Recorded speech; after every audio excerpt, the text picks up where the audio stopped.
में हमें बताया जाता है कि आज से 3 साल पहले स्पेस से आए कुछ एलियन रोबोट्स ने अर्थ पर अटैक कर दिया था और वहाँ पर एक वॉर चल जाती है और फिर ये जंग एलियंस जीत जाते हैं। ज्यादातर लोग इसमें मारे जा चुके थे और जो लोग जिंदा थे यानी जो सर्वाइवर थे उन्हें रोबोट्स की हर बात माननी पड़ती है। साथ साथ कुछ लोग मिसिंग भी हुए थे। अब यहाँ पर एलियन रोबोट्स की एक शर्त थी और वो ये कि कोई भी अपने घरों से नहीं निकलेगा और अगर कोई अपने घर से निकल भी गया तो उसे 10 सेकंड्स का टाइम दिया जाएगा, जिसमें कि अगर वो अपने घर वापस ना गया तो एलियंस उसे मार देंगे। ये रोबोट्स इंसानों के कान के पीछे एक डिवाइस लगाकर उन पर नजर रख रहे थे। इसके बाद हमें इंसानों की तरह दिखने वाला एक रोबोट दिखाया जाता है जो कि इंसानों को रोबोट्स का मैसेज देता है और वो ये था कि हम इंसानों को कोई भी नुकसान नहीं पहुंचाएंगे। हमारे आने का मकसद सिर्फ इंसानों को स्टडी करना और नई चीजों के बारे में जानना है। एक बार हमारा मकसद पूरा हो जाए तो हम हमेशा के लिए यहाँ से चले जाएंगे और कभी भी मुड़कर वापस नहीं आएंगे। साथ साथ वो ये भी कहता है कि रोबोट्स कभी भी झूठ नहीं बोलते। इसके बाद हम एक आदमी को देखते हैं जो कि हर टाइम नशे में ही रहता है। वो अपने घर से बाहर आकर रोबोट्स को बुरा भला कहने लगता है, उन्हें गालियाँ देता है क्योंकि रोबोट्स ने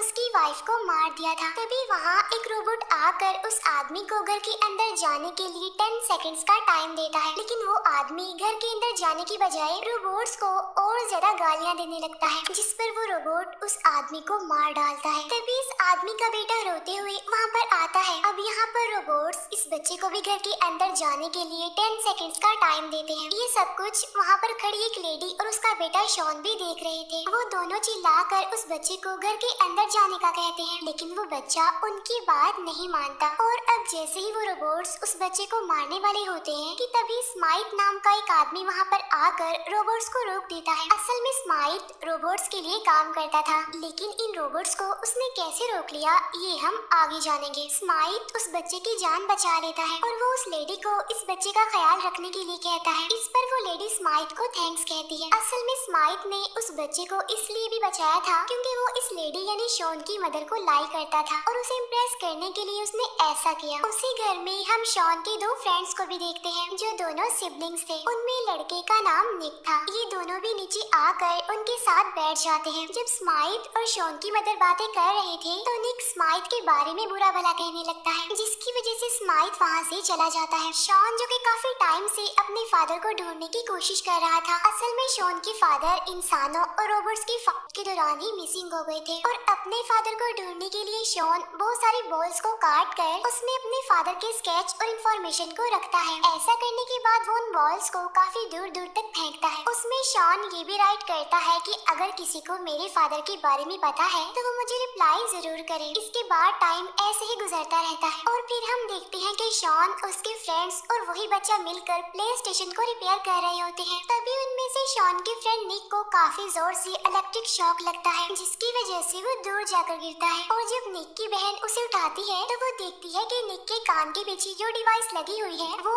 अब बंद हो गई है, यानी डीएक्टिवेट हो गई है। तब ये देखकर वो सारे काफी खुश होते हैं क्योंकि उन्हें पता चल चुका था कि उस डिवाइस को कैसे डीएक्टिवेट कर सकते हैं। इसके बाद वो सभी अपने डिवाइसेस को इलेक्ट्रिक शॉक देकर बंद कर देते हैं। फिर वो रोबोट से बचते हुए पास के ही एक म्यूजियम में चले जाते हैं। वहाँ पर उन्हें बहुत सारे चॉकलेट्स मिलती हैं जिन्हें खाकर वो काफी इंजॉय करते हैं। तभी उस बच्चे को वहाँ पर एक बॉल मिलती है और ये वही बॉल थी जिसको शॉन फेंका करता था।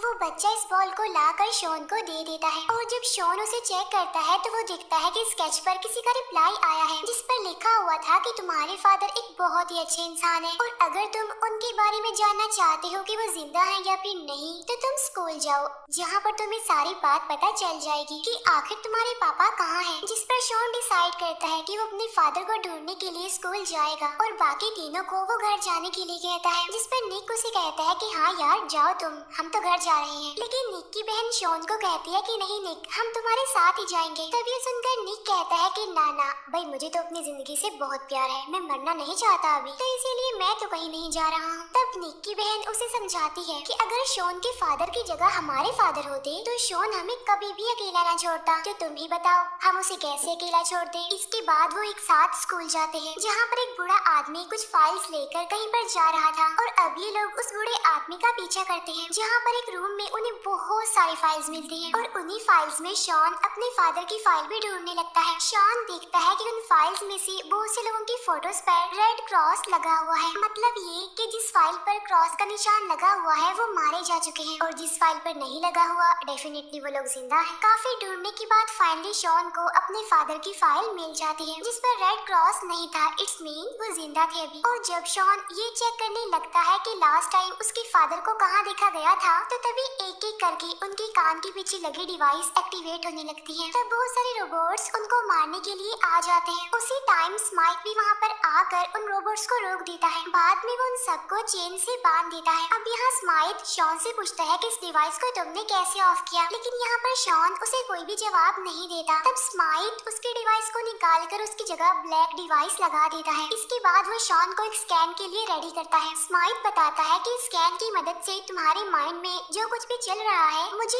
इजीली उसके बारे में पता चल जाएगा। साथ साथ इस स्कैन की वजह से जिंदा रहने की विश भी खत्म हो जाएगी। फिर इसके कुछ दिन बाद उस पर्सन की डेथ हो जाएगी। अब यहाँ पर इस स्कैन को करने के लिए एक काफी बड़ी मशीन यूज की जाती है जो कि लोगों के माइंड्स का डाटा निकालती है और फिर इंसान की सारी विशेष उसी टाइम पूरी कर देती है, जिससे इंसान को ऐसा लगता है कि उसने अपनी पूरी जिंदगी जी ली है, जिसकी वजह से इंसान कोमा में चला जाता है और इसके कुछ दिन बाद वो मर जाता है। ये सुनकर शॉन स्माइट को बुरा भला कहने लगता है। तब गुस्से में आकर स्माइट शॉन को मारने के लिए आगे बढ़ता है, लेकिन अब क्योंकि मशीन ऑन थी जिसकी वजह से स्माइट को झटका लगता है और वो पीछे गिरता है। ऐसा होते ही मशीन रुक जाती है जिससे शॉन और उसके साथी वहाँ से भाग जाते हैं। तभी निक वहाँ की गैसेस ऑन करके वहाँ पर आग लगा देता है, जिसकी वजह से वहाँ पर काफी बड़ा ब्लास्ट होता है और फिर शॉन और उसके बाकी साथी वहाँ से निकलकर एक होटल में चले जाते हैं। होटल में ये लोग देखते हैं कि वहाँ पर बहुत सारे लोग पार्टी कर रहे हैं। तभी एक आदमी वहाँ पर आता है और उन्हें पकड़कर वो एक लेडी के पास ले जाता है। यहाँ पर वो लेडी भी उनसे सेम क्वेश्चन करती है कि तुमने अपने डिवाइसेस को कैसे ऑफ किया था या फिर कैसे डीएक्टिवेट किया था। ये सुनकर शॉन कहता है कि आप मेरे फादर के बारे में पहले पता लगवाएं, उसके बाद मैं आपको बता दूंगा कि इन डिवाइसेस को कैसे ऑफ किया जाता है। अब यहाँ पर उन दोनों के दरमियान एक डील हो जाती है। फिर वो लेडी उन लोगों को एक आदमी के पास लेकर जाती है। शॉन उस आदमी को अपने फादर का पूछता है कि क्या आपने इनको कहीं पर देखा है, जिस पर वो आदमी शॉन को कहता है कि तुम ऐसा करो कि नदी के पास जाओ, वहाँ पर तुम्हें तुम्हारे सारे सवालों के जवाब मिल जाएंगे। उधर स्माइट कुछ रोबोट्स और शॉन की मदर को लेकर एक जगह पर पहुँच जाता है और वो स्पीकर में शॉन को कहता है कि शॉन तुम्हारी मदर हमारे पास है और अगर तुम अपनी मदर को बचाना चाहते हो तो तुम मुझसे आकर मिलो। फिर हम देखते हैं कि शॉन और उसके साथी जहाँ पर छुपे हुए थे वहाँ पर एक रोबोट आ जाता है, लेकिन अब जैसे ही वो रोबोट शॉन के करीब आता है तो शॉन उससे कनेक्ट हो जाता है। इसके बाद वो रोबोट शॉन की एक्शंस को फॉलो करता है, यानी जैसे जैसे शॉन कर रहा था वैसे वैसे वो रोबोट भी कर रहा था। ये देखकर शॉन के फ्रेंड्स उसे कहते हैं कि शॉन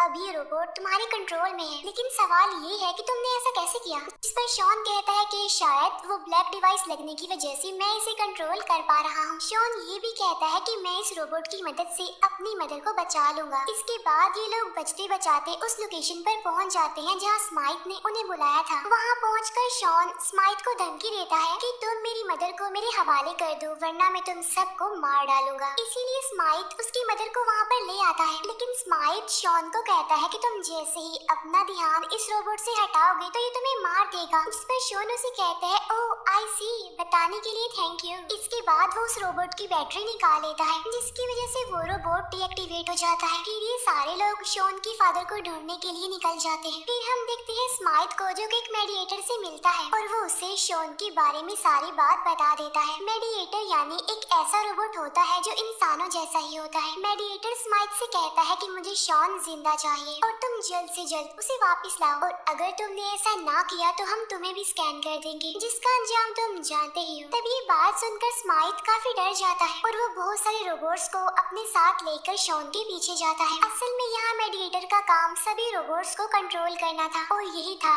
जो उनके मिशन को लेट भी कर रहा था। उधर शॉन और बाकी सब अपने डेस्टिनेशन पर पहुँच जाते हैं, जहाँ बड़े बड़े पत्थरों पर लिखा हुआ था कि सर्वाइवर्स कहाँ पर हैं और उन्हें कहाँ पर ढूंढा जाए। शॉन की मदर वहाँ दूर एक छोटे बच्चे को देखती है, लेकिन जैसे ही ये लोग उस बच्चे की तरफ जाने लगते हैं तो वो बच्चा डर कर भागने लगता है। तब उस बच्चे का पीछा करते हुए ये लोग एक जगह पर पहुँच जाते हैं, जहाँ पर कुछ लोग हाथों में बो एंड एरो यानी तीर कमान लेकर इन लोगों की तरफ बढ़ते हैं। शॉन जैसे ही अपने फादर को दिखता है वो जाकर उनके गले लग जाता है। तब शॉन की मदर भी अपने हस्बैंड से मिलकर बहुत खुश थी। इसके बाद शॉन अपने फादर से पूछता है कि पापा कहाँ चले गए थे आप। तब शॉन के फादर बताते हैं कि जंग खत्म होने के बाद सारे बचे हुए लोग यानी सर्वाइवर यहाँ पर आकर छुप गए ताकि रोबोट्स हमें ढूंढ न सके। उधर स्माइथ भी उनका पीछा करते हुए वहाँ पर पहुँच जाता है, उसी जगह पर जहाँ पर ये सारे लोग छुपकर रह रहे थे। स्माइथ अपने साथ बहुत सारे रोबोट्स को लेकर आया था वहाँ पर। स्माइथ उन सबसे कहता है कि तुम सब हमें शॉन दे दो, जिसके बदले में हम तुम्हें छोड़ देंगे और कुछ नहीं कहेंगे। फिर स्माइथ उन्हें एक स्पेसशिप दिखाते हुए धमकी देता है कि अगर तुमने हमारी बात ना मानी तो कुछ ही मिनटों में ये स्पेसशिप तुम्हारे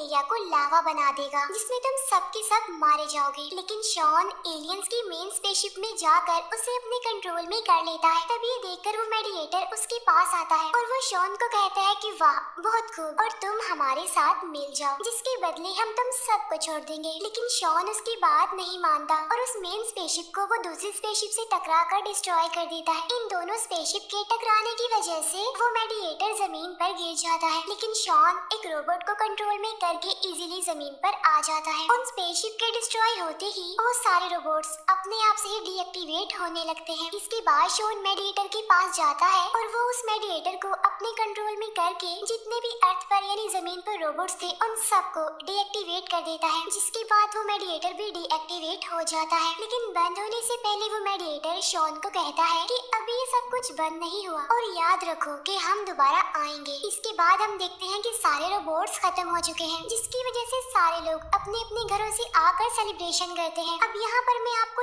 ये बता दूं कि स्माइथ असल में उन रोबोट्स को कैसे कंट्रोल कर रहा था, क्योंकि असल में वो भी कोई आम इंसान नहीं था, बल्कि वो भी एक एलियन था। उन सब के खत्म होने से लोग बहुत ज्यादा खुश थे और इसी के साथ ही मूवी यहीं पर एंड हो जाती है।